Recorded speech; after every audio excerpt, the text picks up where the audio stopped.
Rodrigo Foguete.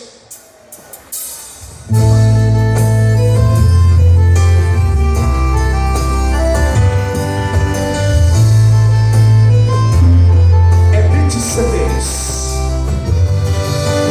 Hoje eu quero um dia de sossego, eu quero paz, sentir o cheiro dela, o que nem me lembro mais.